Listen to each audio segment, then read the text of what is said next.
So I decided to go ahead and add some leg coverings to them.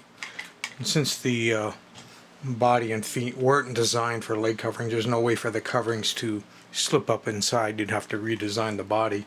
But it still adds some knee aspect to it, and even with the gap showing, because you have to allow room for the movement, to happen.